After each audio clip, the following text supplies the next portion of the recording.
Right, I am now going to deliver the anniversary address, and the first thing I have to reassure you by telling you, it is not at the length of the printed version. Were it so, we would still be here at about 7:30. And indeed, unlike my previous anniversary addresses, I've chosen for this valedictory one to make the previous four all dealt with issues one form or another in the management of science or science in wider society or the internationalization of science and the affairs of the Royal Society and the role we had played in the issues at hand. This is a frankly personal lecture, and many of the issues I'll touch on before, but they outline some of my concerns about tomorrow's world and some of the curious intersecting problems that I think prevent us dealing with these problems as well as we might.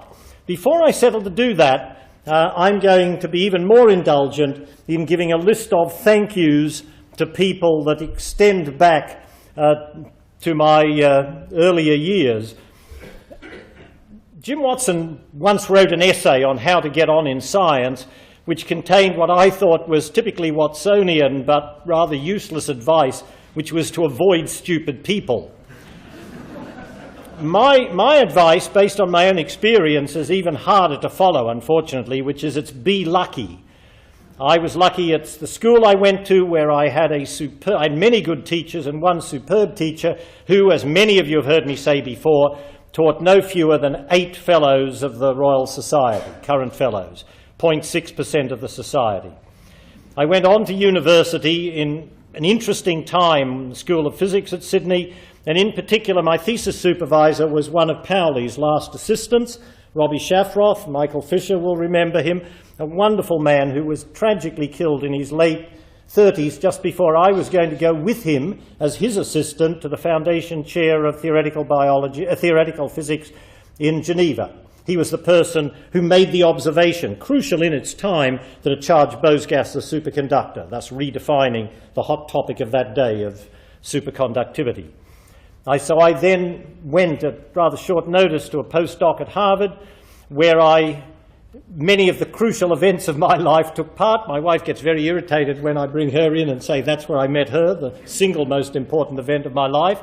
I was favoured by a postdoc mentor, an extraordinary person, one of the people who had effectively, like many other distinguished people like Sidney Brenner and Aaron Klug, chosen, partly assisted by the government, to leave South Africa. And then he had been one of Rudy Piles' students in that golden circle in theoretical physics in Birmingham after the war, where he, in fact, along with Freeman Dyson, lived in Rudy Piles' house. I also met, more my own age, somebody that links me to Martin Rees, John Bacall, with whom Martin did his postdoc and whom I met when I went to Harvard and shared a house with and did many other things with. And then, as I was accidentally getting engaged in the set of things that drew me from physics into interest in environmental and ecological things, I had the great good fortune to encounter Richard Southwood, the person who was at that time head of the biology department, the field station at Imperial College, later the head of zoology, and indeed the first vice-chancellor since 1632 to be vice-chancellor of Oxford without being head of a house, and who so sadly died just a few weeks ago. More recently, the one other person that I will embarrass who was in the audience, when I moved to Britain late in 1988, I interviewed some people for a personal assistant, and there was one person I really wanted to have, but she was at that time working at Oxford Brookes. They tried hard to keep her, Chris Bond, who's here tonight, and I remember saying to her at the time, I can't weigh these choices for you, but I think it likely that if you come and work here, interesting things will happen. And she has been a constant help through a series of interesting adventures that have befallen me. And at the Royal Society, finally, I don't need to add much to Stephen, but the fellow officers I have had the good luck to have in serial order as this 5-yearly cycle where each one of the 5 officers that you've seen at the front retires each year. I inherited 4 and was more responsible for the other 4 more recent ones, all of them superb. Brian Heap, Eric Ash, Pat Bateson, John Enderby, Julia Higgins, David Wallace, David Reed, and Martin Taylor. And the staff headed by Stephen, and with many superb younger people in it. It's just been a pleasure. And much of what gets done here, and which gets credited to the fellows, they get the credit only because they're partly responsible for the staff that do the work. And so to the talk. I'm going to begin the talk in a peculiar way, because it is my settled conviction, a conviction shared by the person who gave the Templeton lecture earlier this year, Martin Novak, that the most important unanswered question in evolutionary biology, and more generally in the social sciences, is how cooperative behaviour evolved and can be maintained in human and other animal groups and societies. I mean, at first sight it might seem obvious. Marmot gives an alarm call, it incurs a small cost, but it gets the group benefit of all the other marmots' alarm calls at other times. So it may seem obvious that that's an adaptive behaviour that evolution would encourage. But what of the marmot that cheats? Takes the benefits, doesn't give the alarm call. That's a still unsolved problem. Once a few other marmots notice that, they'll stop giving alarm calls, and they'll then be at a disadvantage. Collectively, but individually, the cheats prosper. And that's not some abstraction from the non-human animal kingdom. What has happened and is happening with the MMR vaccine is in some sense just that. There's no evidence there's a risk, but you can't rule out there may be some small risk to any vaccine. As long as everybody else is having their children vaccinated, you're protected by herd immunity, and the quite rational thing is to take that protection but not vaccinate your child. And once enough people wake up to that, you no longer have herd immunity. You have the whooping cough epidemic of the 70s that killed 37 children, and you have the measles epidemic that we may or may not be teetering on the threshold of, and which, were it to come, will seriously damage 1 in 1,000 of those infected, a far more serious and tangible risk than the conceivable, though no evidence for it, risk from MMR. Now, it may seem a very peculiar way to begin a valedictory, or any for that matter, anniversary address, by wittering on in that mode. But I'm going briefly to continue to speculate that the mechanisms which enable complex human societies to flourish, and I've already lost the place, are in many ways inimical to the authority-questioning values of the Enlightenment. And then I'm going to go on to suggest that the advances in scientific understanding that are the legacy of the deliberately experimental and fact-based Enlightenment have resulted in today's world being, to borrow a phrase, the best of times, the worst of times. And much of the remainder of the address will survey a very brief digest of the bulk of the written document of some of these specific threats of today in the form of climate change, diminishing biological diversity, and new or re-emerging diseases. And I'll conclude by emphasizing that we are impeded in addressing these things by this unanswered paradox of cooperation, further compounded by the worrying question raised in the editorial by Don Kennedy in Science recently of whether we are seeing twilight for the Enlightenment. Now, coming back to the evolution of complex cooperative societies, where we give a little in order to reap a larger benefit, but can only do it if we can enforce the paying the dues, we can understand this in very small groups where everybody's related. But once you move beyond bands of hunter-gatherers to large aggregations in cities. We can describe what's happened, but I think it's fair to say we still lack any substantial understanding of the evolutionary and cultural processes which drove the process. Clearly, language is part of the prerequisite, but moving beyond creation myths to a hierarchy of established authority figures, who in some cases may be the creators, representatives or enforcers on the terrestrial plane, does seem to promote organisational stability, help rationalise the ascent of the governed. And such societies have innovated. They are quite good at what questions and even some why questions, but why questions tend to be more difficult. In an authoritarian society, if the sanctioned wisdom is that heavy objects fall faster than light ones, much less more serious questions, then I can see that it's not necessarily a good idea to suggest experimental tests.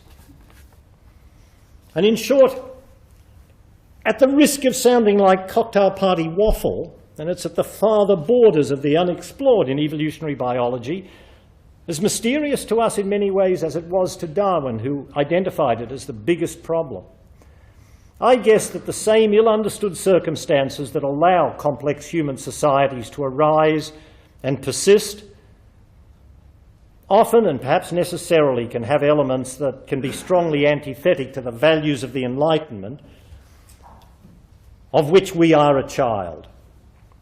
And what are these values? They are a tolerance of diversity, a respect for individual liberty of conscience, and above all, the recognition that an ugly fact trumps a beautiful theory or a cherished belief. Hand in hand, interwoven with the Enlightenment, is the first real creation of a process for conducting inquiry, the experimental method, which means you don't just philosophize about it, you test the ideas in a rigorous way that respects what you see rather than what you originally thought. And all ideas are open to questioning, with their merit assessed on the strength of the evidence that supports them, not on the credentials or affiliations of the individuals proposing them. This is not a recipe for a comfortable life, but it is certainly a powerful engine for understanding how the world actually works and for applying this understanding. And as a direct consequence, we live in the best of times, healthier, better fed, with more energy to subsidise daily activity than ever before. It's basic understanding in the life sciences, especially with respect to the transmission and control of infectious diseases, that have resulted in, during the lifetime of the older people in the audience, the human population more than trebling. That's never been seen before in our history, unless you have a literal interpretation of what happened after Noah got out of the ark. One of the unexplored challenges for that particular area. Over the past 35 years, global food production has doubled on only 10% more land, while the human population's increased only 60%. So the problem of malnourishment is just one of inequitable distribution, although that's a problem that's been with us for 6,000 years since agriculture began. The average inhabitant of the globe today subsidises daily activity with 14 times the amount of energy that you need for basic metabolic processes, essentially all of it from burning fossil fuels. And of course that 14 is much bigger some places and smaller other places. But despite these large and inequitable differences hidden in such an average, which differentiates us from society as recently as 150 years ago, these unprecedented energy subsidies are the root cause of enable the washing away of hierarchies of servitude and consequent class structure.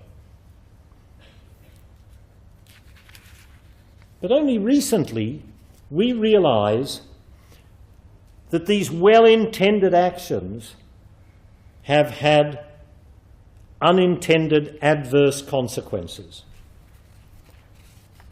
Human population growth, that 3 times and more doubling, set to increase 50% again by 2050, presses upon the carrying capacity of the planet, which is finite.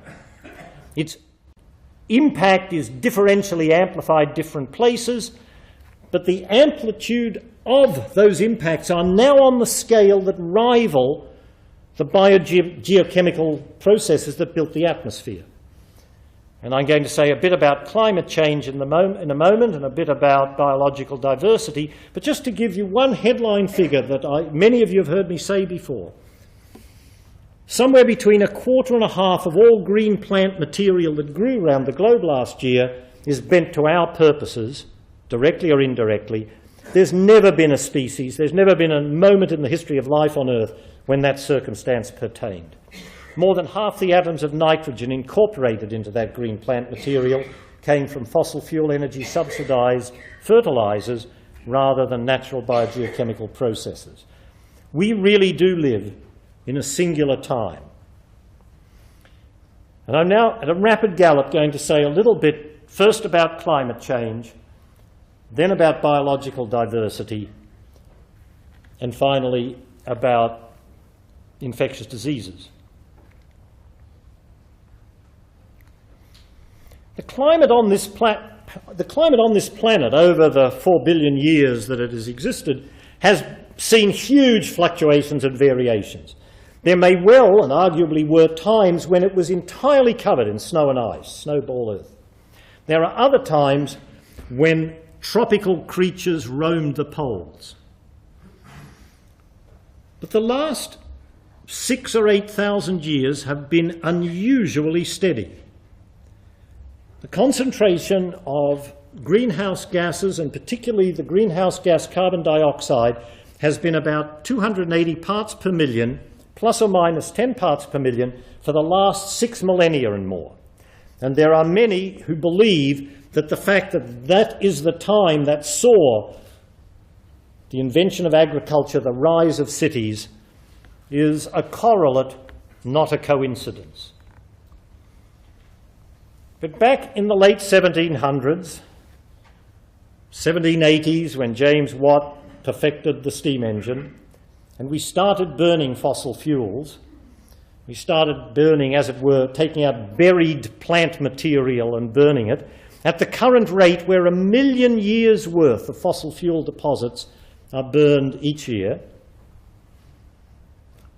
carbon dioxide in the atmosphere began to increase. At first, of course, it was slow. It took 1.5 centuries until in the 1930s we'd climbed to 315 parts per million. By the 60s, it was 330 parts per million. By the mid-90s, it was 360 parts per million, and today it's 380 parts per million. And that increase, that acceleration, that 20 parts per million added, an addition greater than the fluctuations of 6 millennia, that gap, that change in 10 years was last seen 10,000 years ago as the last ice age ended. And we're heading on a medium-range prediction by the middle of the century to about 500 parts per million, roughly double pre-industrial. And the last time the planet came to equilibrium with that, and nestled in that came to equilibrium, is the fact that many non-physical scientists have difficulty intuitively relating to. You put an atom of carbon dioxide into the atmosphere, typically it stays there for a century. The more there are, the more that blanket of warming. The warming is very slow to penetrate to the deep oceans and expand them. So even if we stopped tomorrow and went back to pre-industrial levels, the oceans would continue to warm and expand for several centuries. So the last time the Earth had 500 parts per million was about 20 to 50 million years ago, and sea levels were about 300 feet, 100 metres higher. So there's a problem. The impact, some of the impacts are more certain than others. The impacts are many and varied. Sea level rise, as I just mentioned, both from warming of the oceans and also from ice melting at the poles. Changes in the availability of fresh water in a world where human numbers already press hard on available supplies in many countries. And the increasing incidence of what are called extreme events. Many of them result in nonlinear processes which the insurance industry is slowly beginning to realise don't follow a Gaussian curve, much to the cost of the members of Lloyd's. Many of these nonlinear processes are long-tailed, and extreme events are more common and behave in ways rather different from the usual central limit theorem Gaussian bell-shaped prediction. In particular, recent studies made and published before Katrina and the other hurricanes this year suggest that warming ocean surface temperature in the Gulf, Mexico, and that's the source of the energy of a hurricane, will have little effect on how many hurricanes there are, but strong effects on their severity. The estimated economic damage inflicted by Katrina is equivalent to about 1.7% of US GDP this year. And it's possible, and there are uncertainties here, but it is quite likely that that transfer of energy from the waters in the Gulf have never been recorded warmer than they are now, but they're headed for further warming. It's quite possible by the middle of the century the Gulf states will be effectively uninhabitable.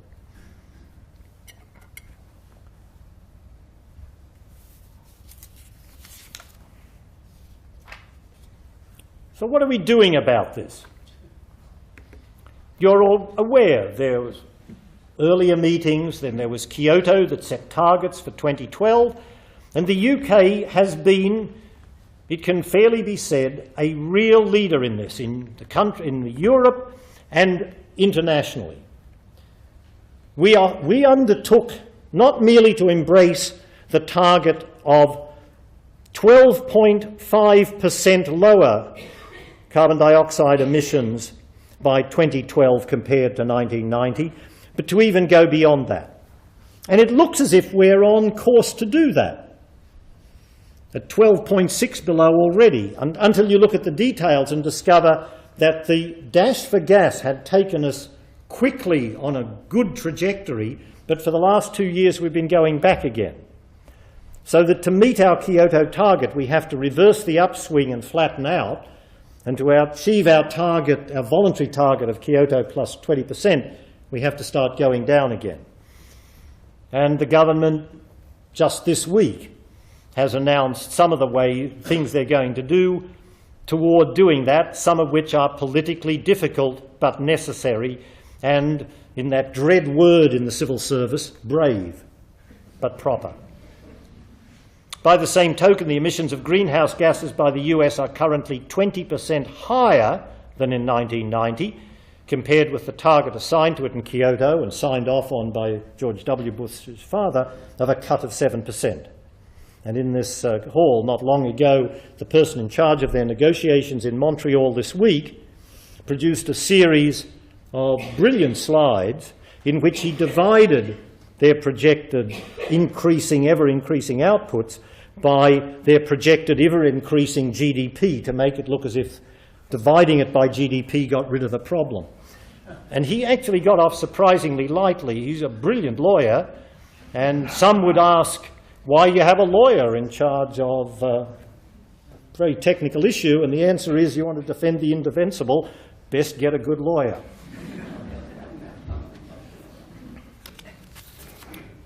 The Royal Society has been rather fiercely associated this week with the view that in Montreal, in the meeting of the parties to look beyond Kyoto to what we do, given the current political climate in the US, it's inconceivable we'll get more targets. But what we must do, is to agree to initiate a study into the consequences of stabilising greenhouse gas concentrations at, below or above twice pre-industrial levels, so that the international community can assess the potential costs of their actions or lack of them. Such an analysis could help focus minds of political leaders and pave the way for next year actually getting down to doing something. The Prime Minister indeed has said, I quote, "The blunt truth about the politics of climate change is that no country will want to sacrifice its economy in order to meet this challenge, even though all economies know that the only sensible long-term way of developing is to do it on a sustainable basis." And I would say the blunter truth about the politics of climate change is that countries are not doing enough to sever the link between economic growth and increasing emissions of greenhouse gases.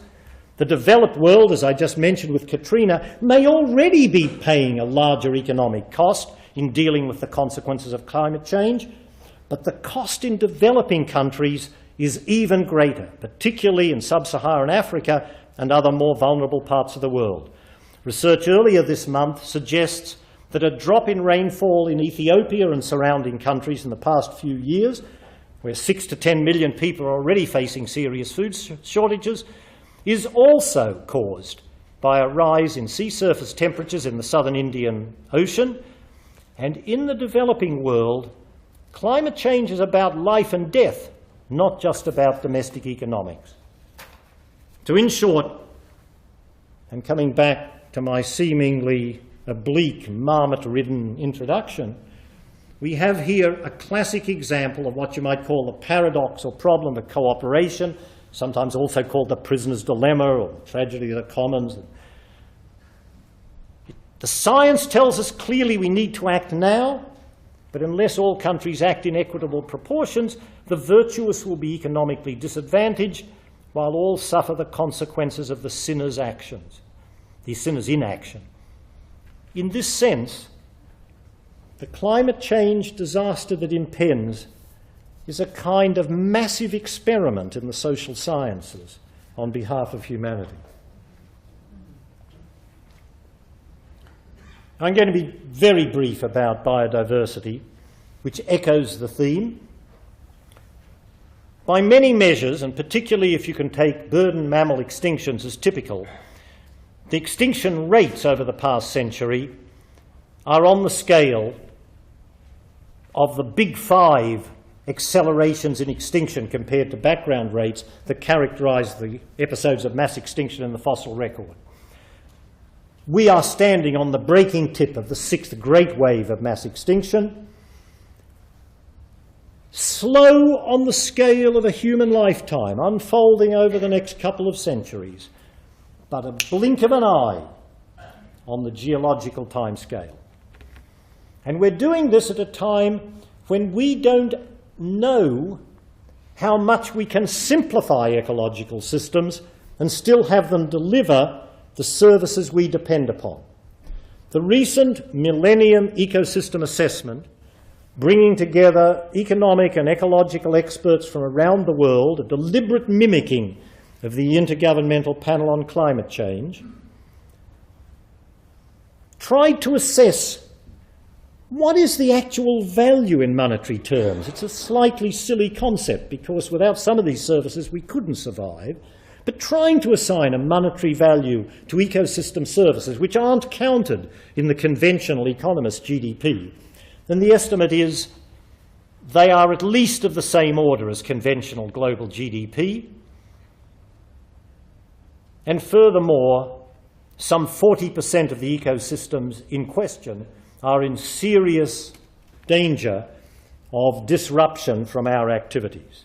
And I picked just one example in the printed version to dwell on: fisheries. Causes of extinction are a mixture of habitat loss, overexploitation, alien species, usually two of them, and quite commonly all three. Fisheries suffer all three, but particularly overexploitation. I said earlier, we take to our use roughly a quarter to a half of all primary productivity, plant material on land. In the sea, we take less, about 8% of all global aquatic primary productivity. But in the most productive areas of freshwater and oceanic upwelling, where most fisheries are, we take each year something like 30% of all the productivity. The Millennium Ecosystem Assessment estimated that somewhere between a quarter and a third of all fisheries are seriously overexploited. More specifically, year on year since 2001,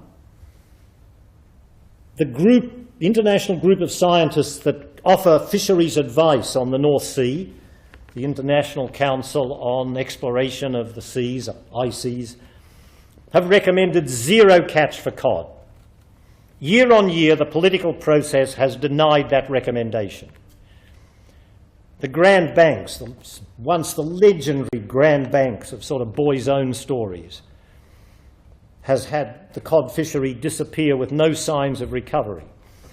One of the more influential, in my mind, verbally brilliant too, of fisheries scientists, a wonderful person called Daniel Powley, has summed it up beautifully. He said, we understand, and we don't understand fisheries perfectly. We understand quite enough to manage them sustainably, but we don't do it. It's as if we built a wonderful model hospital. People came along and we used all our technological apparatus and knowledge to diagnose what was wrong with them, but we refused to treat them. That's how fisheries are managed. And finally, new and old diseases, the third thing I wanted to dwell on. And again, written version discusses many and various aspects of different new and old diseases. And I'm just going to pick one to make one point. It's not a trivial one, it's HIV and AIDS. Estimates, there's a lot of underreporting in some countries, estimates are that the number of people living with HIV at the moment is in the neighbourhood of 40 million. It's of the general order of 1 in every 100 people. Again, differently concentrated in different places. On the rise in Britain, incidentally. More than 3 million people died in 2004, and 5 million became newly infected. We've got antiretrovirals that can keep people alive if they can afford them, and so long as resistance hasn't developed. We're still struggling to find a vaccine with very little sign that we'll do it, and I could digress on that. But what we do know is that the one tool that is available to us is preventing transmission, particularly through use of condoms. And yet, a recent survey of women in 13 sub-Saharan African countries asking whether condoms had been used in their recent experience, 7% said yes. The dissemination and adoption of and this is, again, just as climate change was relevant in the week of Montreal, HIV and AIDS is relevant one day distant from AIDS Day. The dissemination and adoption of successful prevention strategies is being seriously hindered by arguments over the role that contraception in the form of condoms should play. The controversy has nothing to do with scientific assessment of the effectiveness of condoms in preventing the transmission of HIV, but rather derives from religious beliefs against the use of contraception.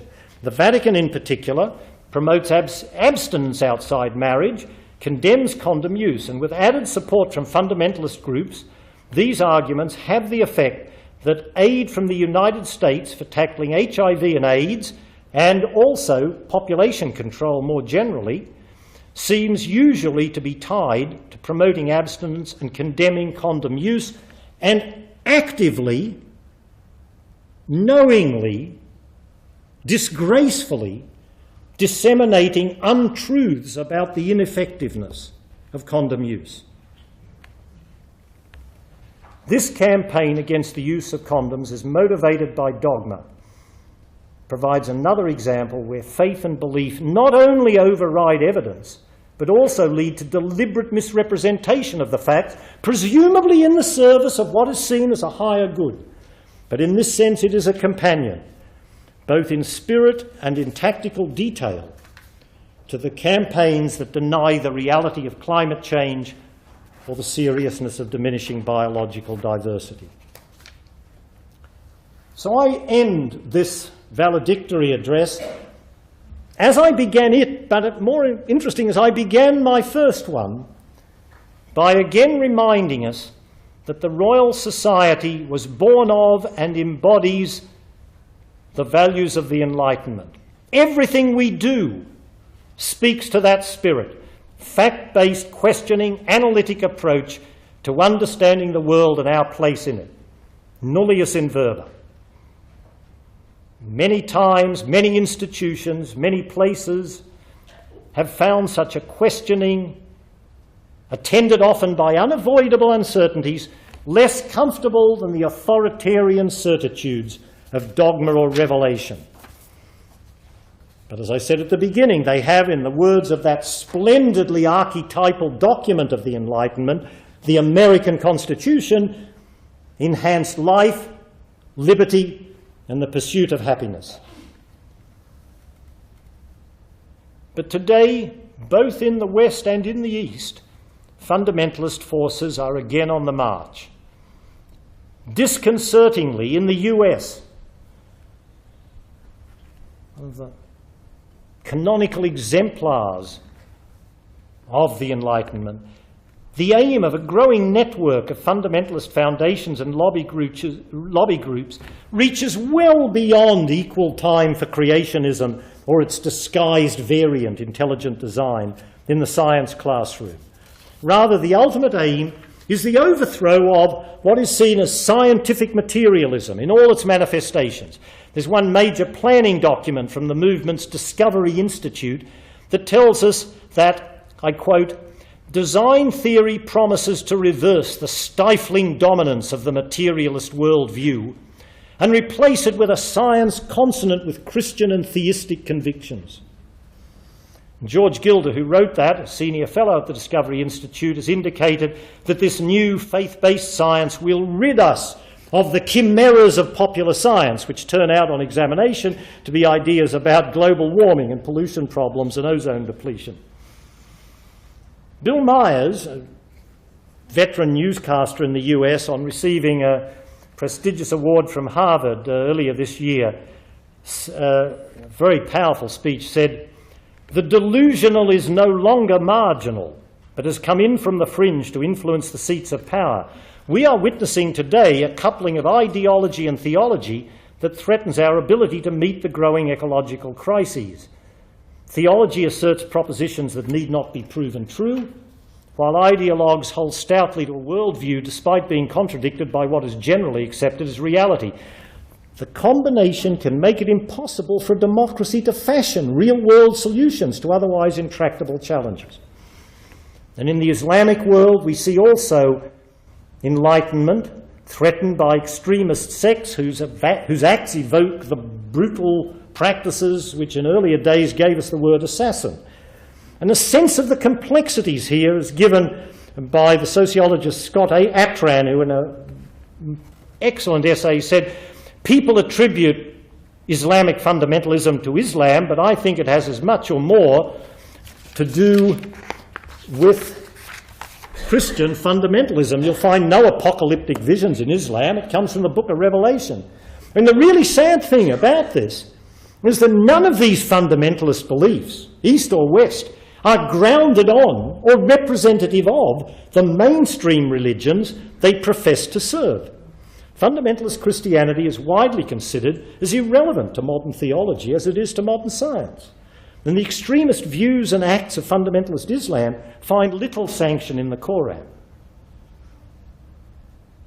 Again, another sociologist, Karen Armstrong, says, "To fight the secular enemy, fundamentalists reduce complex faiths to streamlined ideologies and, above all, try to recast old mythical tales as modern literal truths. But in so doing, they lose the compassion that is the mark of mature religious beliefs." So I end, as indeed I ended last year, by saying, and it's still true, ahead of us lie dangerous times. There are serious problems that derive from the realities of the external world: climate change, loss of biological diversity, new and re-emerging diseases, much more. Many of the threats are not immediate, but their non-linear character is such that we need to be acting today, and we have no evolutionary experience of acting on behalf of a distant future.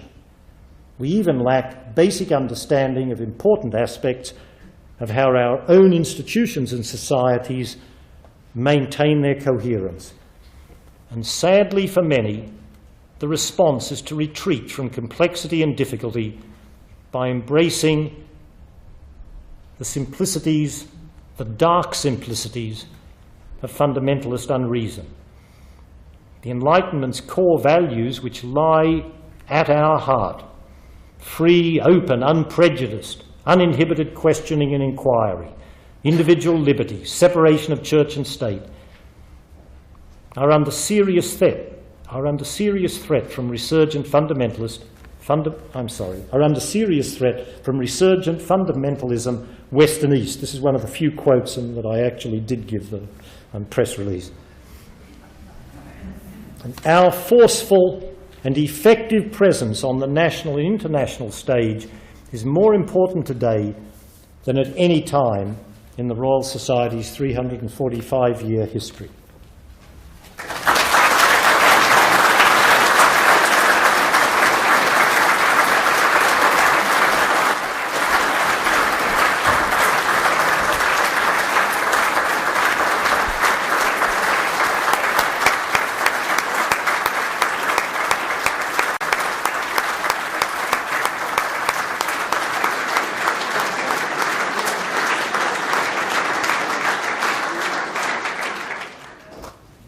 Judith is now going to give a vote of thanks.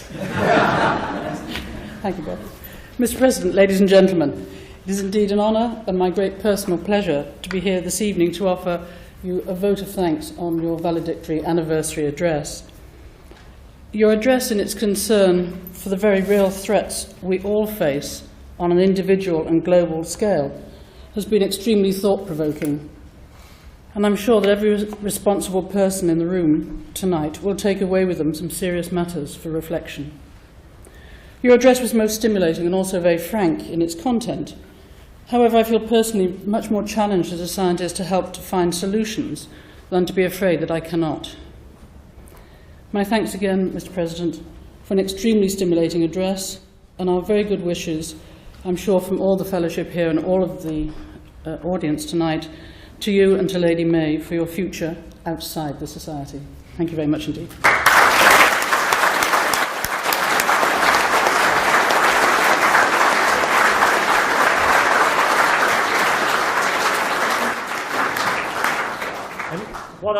I should now call the Treasurer up, and we're going to go into the unveiling of the portrait, and all the officers come back.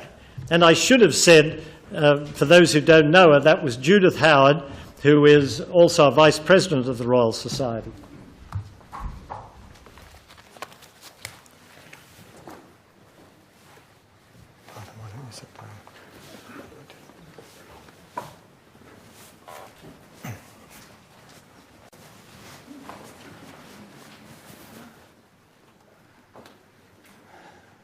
Ladies and gentlemen, it is customary at the end of the period, the 5 years, for each president of the Society to commission a portrait of that president. And you will, as you will have seen from the programme, now is the time when we are going to unveil that portrait.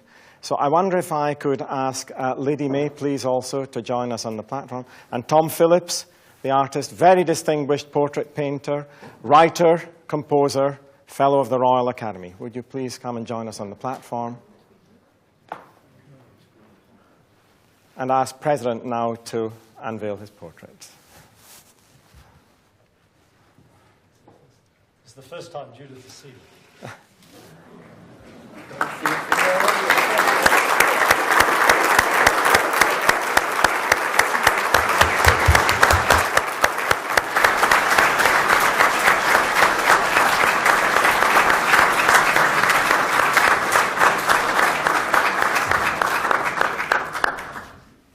Have you photographs. Good. Good. Yes, please. Yes. Do you wish to say a few words about Tom? Well, no. I mean, my comment about Tom, as I've said, is writer, composer, and... My briefing note said the Treasurer will make some remarks about the artist. I will make some remarks about the artist. Tom is a really remarkable person. He's a member of the Royal Academy, which is harder to get elected to than the Royal Society on a numerical basis. He's also a very deceptive person. He does all sorts of different things. And I had mixed feelings about a portrait because I thought this could be tedious. It was anything but. He's a really, really fascinating person. We had great fun, not least playing table tennis.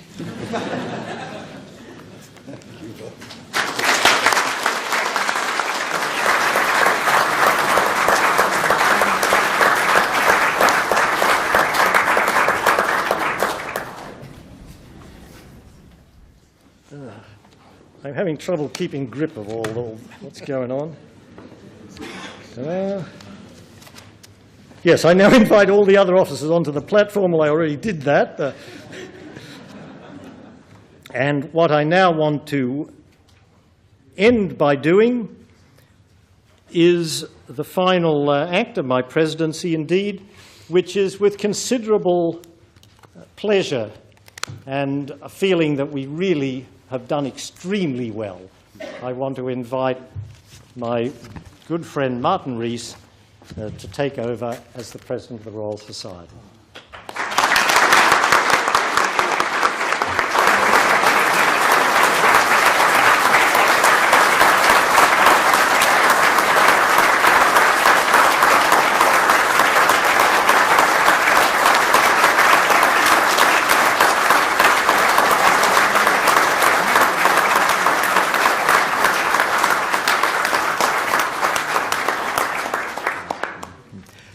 Thank you very much. Let me first express what a daunting privilege it is to follow Bob in this position and to add my congratulations to him on his wonderful lecture, which was a marvellous finale to his extremely active presidency.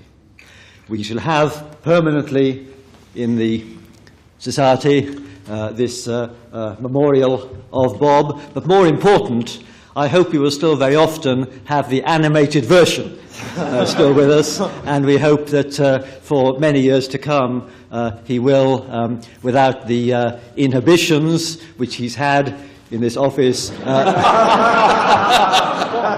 be even more forceful and effective in arguing his cause for science internationally and nationally and in the society. So I have just two formal duties to perform this evening. The first is to announce that the next anniversary meeting will be on the 30th of November 2006. The second duty is to declare this meeting adjourned, to remark that there are refreshments available outside, and to invite everyone to stand for the mace. Thank you very much.